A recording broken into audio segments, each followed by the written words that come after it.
ترکیہ میں حکومتی crack down, opposition کے مزید 3 میئرز کو گرفتار کر لیا گیا۔ اگلے ہفتے غزہ جنگ بندی معاہدہ ہو جائے گا، ٹرمپ نے اعلان کر دیا۔ ادھر حماس کی جانب سے بھی ثالثوں کو گرین سگنل دے دیا گیا۔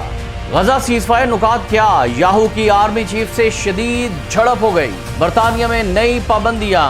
امریکی ریاست ٹیکساس میں تباہ کن سیلاب آ گیا، 24 افراد ہلاک۔ بسم اللہ الرحمن الرحیم۔ السلام علیکم ناظرین، آپ دیکھ رہے ہیں خبرگام اور میں ہوں احتشام الرحمان۔ ناظرین، ترکیہ میں ہفتے کی صبح حکومت نے اپوزیشن کے مزید 3 میئرز کو گرفتار کر لیا، جن کا تعلق ریپبلکن پیپلز پارٹی CHP سے ہے۔ پارٹی عہدیداروں نے ان گرفتاریوں کو سیاسی انتقام قرار دے دیا ہے۔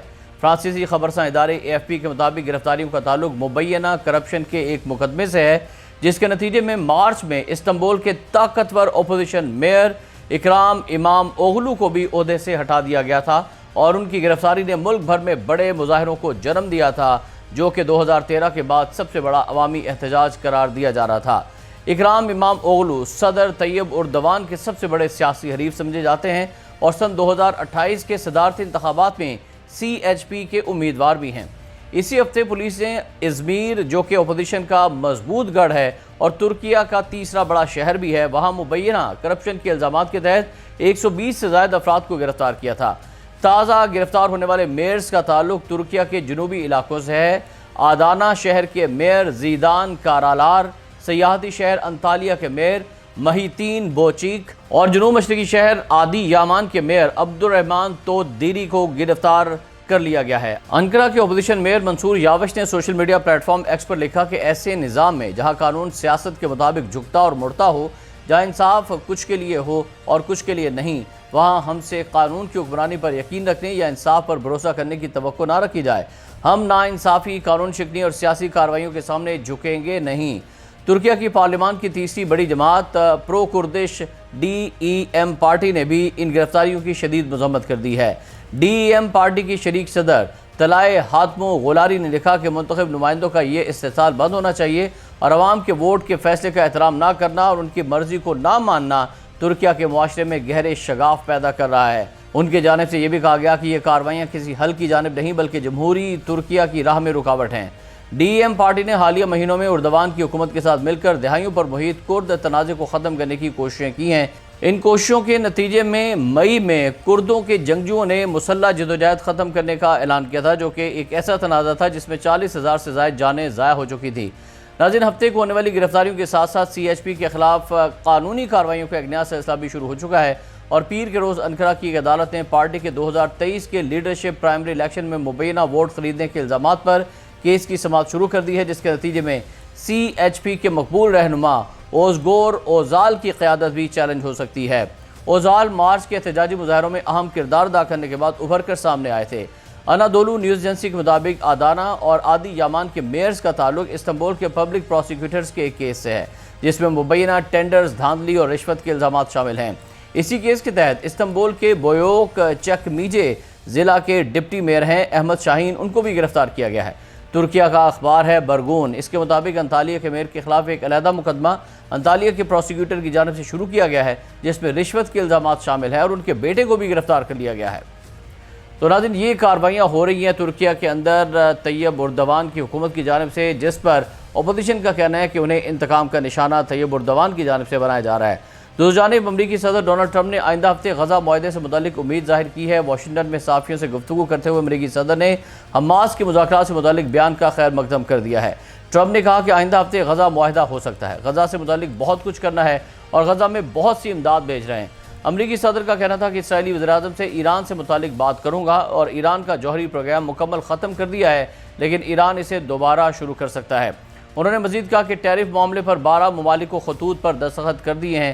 روسی صدر سے پابندیوں سے متعلق بات کی تھی۔ روسی صدر پیوٹن پابندیوں سے پریشان ہیں، اور ٹرمپ کا کہنا تھا کہ میں چین کا دورہ کر سکتا ہوں یا چینی صدر امریکہ کا دورہ کر سکتے ہیں، اور ٹک ٹاک ڈیل کے ہم بہت قریب پہنچ گئے ہیں۔ ناظرین، ٹرمپ کا بیان بڑی اہمیت کا حامل ہے، اور اسی حوالے سے فلسطینی مزاحمتی تنظیم حماس نے قطر اور امریکہ کی طرف سے جنگ بندی اور قیدیوں کے تبادلے کے نئے غزہ مجوزہ معاہدے پر ثالثوں کو مثبت جواب دیا ہے۔ غیر ملکی خبرساں ایجنسی کے مطابق حماس نے اپنے بیان میں کہا کہ ہم نے جنگ بندی سے متعلق نئی تجاویز پر مشاورت مکمل کر لی ہے۔ بیان میں کہا گیا کہ ہم نے اپنا مثبت جواب قطر اور مصر جو کہ ثالث ہیں ان کو پہنچا دیا ہے۔ حماس نے امریکی صدر کی غزہ جنگ بندی معاہدے کی تجویز پر اپنا جواب ثالثوں کو جمع کرایا، جس کے بعد کمانڈر عز الدین کا اہم بیان سامنے آیا ہے۔ نیو یارک ٹائم امریکی اخبار ہے، اس کے مطابق حماس کے عسکری ونگ کے غزہ بریگیڈ کے کمانڈر ہے عز الدین الحداد۔ انہوں نے اپنے ساتھیوں سے کہا ہے کہ اگر غزہ جنگ کے خاتمے کے لیے کوئی باعزت معاہدہ نہ کیا گیا تو وہ آزادی کی جنگ یا شہادت کی جنگ کے لیے تیار رہیں۔ انہوں نے کہا کہ اب اسرائیل کو فوری جنگ بندی معاہدے پر حماس کی تجاویز کو قبول کر لینا چاہیے، ورنہ ہم ایک نئی جنگ کے لیے تیار ہیں جو حتمی اور فیصلہ کن ہوگی۔ حماس کمانڈر نے ثالثوں پر زور دیا کہ وہ اسرائیل کو جنگ بندی معاہدے سے انحراف نہ کرنے پر پابند کریں۔ حماس کمانڈر کا یہ سخت موقف ایسے وقت میں سامنے آیا جب ثالث جنگ بندی کے لیے کوششیں تیز کر رہے ہیں اور فریقین کو کسی ممکنہ معاہدے پر لانے کی کوششیں کی جا رہی ہیں۔ تجزیہ کاروں کا کہنا ہے کہ حماس کمانڈر کا یہ بیان نہ صرف حماس کی قیادت کے سخت موقف کی عکاسی کرتا ہے بلکہ یہ اشارہ بھی دیتا ہے کہ اگر مذاکرات ناکام ہوئے تو جنگ ایک نئے اور زیادہ شدید مرحلے میں داخل ہو سکتی ہے۔ ادھر بین الاقوامی سطح پر ثالثی کی جو کوششیں جاری ہیں تاکہ فوری جنگ بندی ہو، یرغمالیوں کی رہائی ہو، انسانی امداد غزہ کے شہریوں تک پہنچے، اور خیال ہے کہ حماس کمانڈر عز الدین الحداد شمالی غزہ میں یرغمالیوں کے ساتھ وقت گزار چکے ہیں، تاہم اس وقت ان کے غزہ شہر میں مقیم ہونے کے بھی کبھی امکانات ظاہر کیے گئے ہیں۔ ادھر اسرائیلی میڈیا کے مطابق قطر اور امریکہ کی جنگ بندی کی تجاویز کی اسرائیل پہلے ہی منظوری دے چکا ہے اور اب حماس کی جانب سے بھی مثبت اشارہ سامنے آیا ہے، تو فوری طور پر اسرائیلی وفد جو ہے وہ مذاکرات شروع کرنے کے لیے دوحہ بھی روانہ ہو سکتا ہے۔ اسرائیلی میڈیا مجوزہ غزہ جنگ بندی معاہدے کے مزید اہم نکات بھی سامنے لے کر آئے جو آگے چل کر آپ کو بتائیں گے، لیکن اس ممکنہ اور مجوزہ معاہدے کے حوالے سے اسرائیلی وزیراعظم اور آرمی چیف کے درمیان تلخ کلامی ہوئی ہے۔ اسرائیلی وزیراعظم نیتن یاہو اور اسرائیلی فوج کے chief of staff lieutenant general Eyal Zamir کے درمیان غزہ سے متعلق آئندہ کی فوجی حکمت عملی پر ایک بند کمرہ اجلاس میں جھگڑے اور تلخی کی اور تلخ کلامی کی اطلاعات سامنے آئی ہیں۔ یہ اسرائیلی چینل 12 نے رپورٹ کیا ہے، جس کے مطابق گزشتہ شب سیکورٹی حکام اور اعلیٰ وزراء اجلاس کے دوران اسرائیلی وزیراعظم نیتن یاہو نے آرمی چیف کو ہدایت دی کہ وہ غزہ کے بیشتر شہریوں کی جنوبی غزہ جبری منتقلی کا منصوبہ تیار کریں، جس پر آرمی چیف جنرل ایال زمیر نے انہیں جواب دیا کہ کیا آپ وہاں فوجی حکومت چاہتے ہیں؟ 2 ملین لوگوں پر کون حکومت کرے گا؟ اسرائیلی وزیراعظم نیتن یاہو نے مبینہ طور پر غصے میں چیختے ہوئے جواب دیا کہ ہماری فوج اور ریاست اسرائیل۔ نیتن یاہو نے مزید کہا کہ میں وہاں فوجی حکومت نہیں چاہتا، لیکن میں کسی بھی صورت حماس کو بھی نہیں چھوڑوں گا، میں یہ ہرگز قبول نہیں کروں گا۔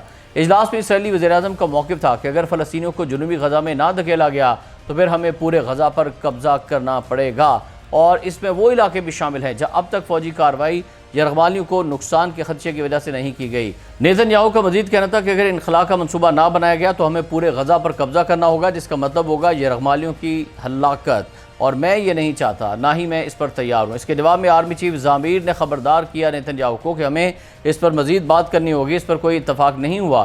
اگر ہم بھوکے غصے سے بھرے لوگوں پر قابو پانے کی کوشش کریں گے تو صورتحال ہاتھ سے نکل سکتی ہے اور وہ اسرائیلی فوج کے خلاف اٹھ کھڑے ہو سکتے ہیں۔ تاہم نیتن یاہو اپنے آرمی چیف سے اختلاف کرتے ہوئے حکم دینے لگے کہ انخلاء کا منصوبہ تیار کرو، میں جب امریکہ سے واپس آؤں تو وہ منصوبہ میرے سامنے ہونا چاہیے۔ ناظرین یاد رکھیں کہ اس سے قبل بھی اسرائیلی وزراء الزام عائد کر چکے ہیں کہ آرمی چیف حکومت کو غزہ میں ہتھیار ڈالنے کا مشورہ دے رہے ہیں، جو کہ ناقابل عمل ہے۔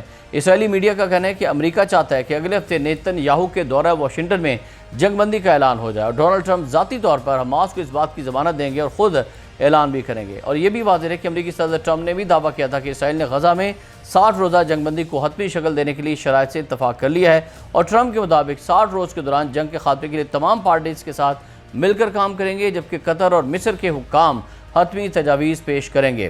اسرائیلی میڈیا نے بتایا کہ جنگ بندی کی تجاویز میں 10 زندہ اسرائیلی یرغمالیوں کی رہائی ہوگی اور اسی کے ساتھ ساتھ 18 اسرائیلیوں کی لاشوں کی 3 مرحلوں میں واپسی کو یقینی بنایا جائے گا۔ اسرائیلی میڈیا کی رپورٹ کے مطابق اسرائیل کی قید میں موجود فلسطینیوں کی رہائی گزشتہ ڈیل کی طرح ہی ہوگی، اور حماس کی جانب سے اسرائیلی جیلوں میں قید فلسطینی اسیروں کی رہائی کے لیے نام دیے جائیں گے۔ اسرائیلی میڈیا کے مطابق ان اسیروں کے نام بھی دیے جائیں گے جن کی رہائی سے اسرائیل اب تک انکاری رہا ہے، اور اسرائیل کے لیے یہ مطالبہ ماننا مشکل ہو سکتا ہے۔ رپورٹ کے مطابق اسرائیل غزہ میں امریکی کمپنی کے ذریعے امداد کا موجودہ طریقہ برقرار رکھنے کا مطالبہ کرے گا، جبکہ حماس امریکی کمپنی کے بجائے اقوام متحدہ کے ذریعے امداد کی تقسیم کا طریقہ کار بحال ہونے کی خواہش مند ہے۔ حماس کی جانب سے روزانہ انسانی امداد کے 400 سے 600 ٹرک غزہ میں داخل ہونے کا بھی مطالبہ کیا جائے گا۔ تو ناظرین یہ وہ اہم نکات ہیں۔ دوسری جانب برطانیہ سے بڑی اہم خبر ہے، اسی والے سے آپ کو بتائیں کہ فلسطین ایکشن گروپ پر برطانیہ میں پابندی عائد کر دی گئی ہے۔ جو میڈیا رپورٹس آئی ہیں اس کے مطابق فلسطین ایکشن گروپ کو دہشت گرد گروپ بھی قرار دے دیا گیا ہے اور فلسطین ایکشن کی رکنیت یا حمایت پر 14 برس تک کی سزا ہو سکے گی۔ اور برطانیہ میں ہائی کورٹ نے فلسطین ایکشن کو دہشت گرد قرار دینے کے فیصلے کو عارضی طور پر روکنے کی درخواست بھی مسترد کر دی ہے۔ رپورٹس کے مطابق گروپ نے اس فیصلے کو کورٹ آف اپیل میں چیلنج کیا، لیکن آخری لمحات میں اپیل مسترد کر دی گئی۔ فلسطین ایکشن گروپ کے دعوے کے مطابق گزشتہ ماہ رائل ایئر فورس کے 2 طیاروں کو 7 ملین پاؤنڈ کا نقصان پہنچانے پر یہ فیصلہ کیا گیا ہے اور رائل ایئر فورس بیس پر 2 طیاروں کو نقصان پہنچانے کی فرد جرم 4 افراد پر عائد کی جا چکی ہے۔ اور برطانوی میڈیا رپورٹس کے مطابق برطانیہ میں ٹیررزم ایکٹ 2000 کے تحت تقریباً 81 تنظیمیں کالعدم قرار دی جا چکی ہیں، جن میں حماس، القاعدہ اور نیشنل ایکشن بھی شامل ہیں۔ اور آخر میں آپ کو خبر دیں گے امریکہ سے۔ امریکی ریاست ہے ٹیکساس، شدید بارشیں ہو رہی ہیں وہاں پر اور سیلاب آ گیا ہے اور سیلاب کی لپیٹ میں یہ پوری ریاست آئی ہے، جس نے نظام زندگی کو مفلوج کر کے رکھ دیا ہے۔ چند ہی گھنٹوں میں کئی علاقوں میں مہینوں کی بارش برس گئی ہے، جس کے نتیجے میں اچانک آنے والے سیلاب نے گلیوں اور شاہراہوں کو دریا میں تبدیل کر دیا ہے۔ ٹیکساس کے حکام کے مطابق شدید بارشوں اور سیلاب کے باعث مختلف حادثات میں 24 افراد جان کی بازی ہار چکے ہیں، جبکہ متعدد افراد لاپتہ ہیں، جن کی تلاش کے لیے بڑے پیمانے پر امدادی سرگرمیاں جاری ہیں۔ اور ریسکیو حکام نے تصدیق کی ہے کہ ٹیکساس کے شہر سان اینجلو سب سے زیادہ متاثر ہو چکا ہے، جہاں کئی مقامات پر 6 سے 8 انچ تک، جبکہ بعض علاقوں میں 10 انچ تک بارش ریکارڈ کی گئی ہے۔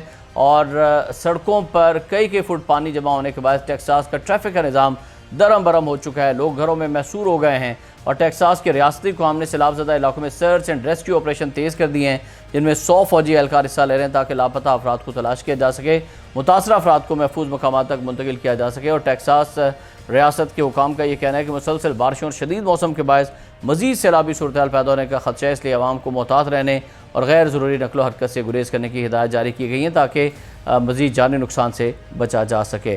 ناظرین آج کی اس ولاگ سے فی الوقت اتنا ہی۔ احتشام الرحمان کو اجازت دیجیے گا۔ اللہ حافظ۔